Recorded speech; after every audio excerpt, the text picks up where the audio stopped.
ওকে আজকের করছি। কোন একজন স্টুডেন্ট করেছে যে গভর্নর জেনারেল ভাইসরয়ের মধ্যে পার্থক্য করে। এই প্রশ্নের উত্তরেই চাইছিলে, তার পরিপ্রেক্ষিতে এই ভিডিওটা আমি। তো এখানে দেখো লেখা আছে গভর্নর জেনারেল ও ভাইসরয়ের মধ্যে পার্থক্য। এটা যদি থাকে কি লিখবে যে ইংরেজ আমলে ভারতীয় শাসন ব্যবস্থার সর্বোচ্চ পদ ছিল গভর্নর জেনারেল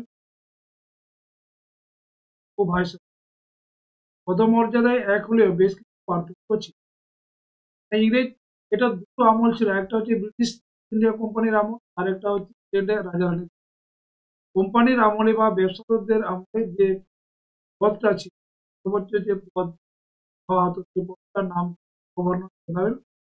যখন ইংল্যান্ডের রাজারানীরা ভারতের শাসনভার গ্রহণ করেন, এই পদের নাম অর্থাৎ যখন মহারানী ভিক্টোরিয়া মহাবিদ্রোহের পরে ভারতের শাসনভার গ্রহণ করলেন, তখন কিন্তু সেই পদটারই একটা ভালো হয়, অর্থাৎ রাজ। এই পার্থক্যটা এখানে লেখা আছে। এক নম্বরে লিখেছি একজন গভর্নর জেনারেল নিযুক্ত হতেন ব্রিটিশ কোম্পানির ডাইরেক্টর সুপারিশ। ইংল্যান্ডে যে ব্রিটিশ কোম্পানির যে ডাইরেক্টর যারা আছে, এবং প্রধান যারা আছে কোম্পানির, তারা কি তাদের সুপারিশ ক্রমে গভর্নর জেনারেলরা ভাইসরয় নিযুক্ত হতেন ব্রিটিশ পার্লামেন্ট বা রাজসত্য। ইংল্যান্ডে রাজা রানীদের পরামর্শে তারা কিন্তু বা তারা ইংল্যান্ডের রাজা রানীরা তাদের সমস্ত ব্যক্তিকে এই এক নম্বর এটা একটু দেখে লেখেন। যে আছে গভর্নর জেনারেল ব্রিটিশ কোম্পানির প্রতিনিধিত্ব করে, অপরদিকে ভাইসরয়। ব্রিটিশ কোম্পানি মানে ব্যবসাদারদের বোঝানো, ব্যবসাদারদের প্রতিনিধিত্ব করতেন গভর্নর জেনারেল। ভাইসরয় তার প্রতিনিধিত্ব ইংরেজদের রাজারানীর হতো, এটাকে ব্রিটিশ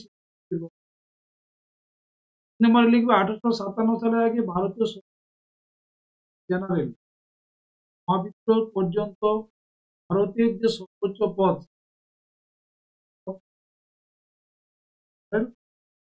অপরদিকে 1858 সালের পর থেকে ভারতের সর্বোচ্চ পদ ভাইসরয়।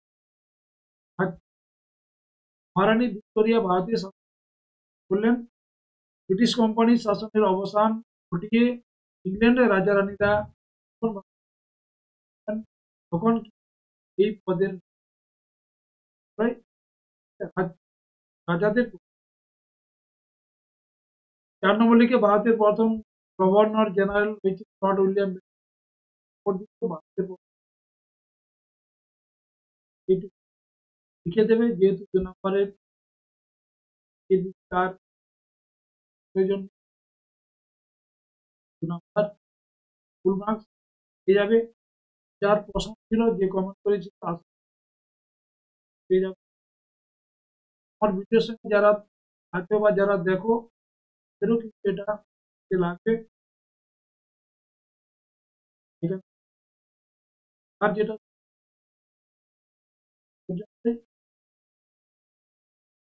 চিন্তা করবো না, সবাইকে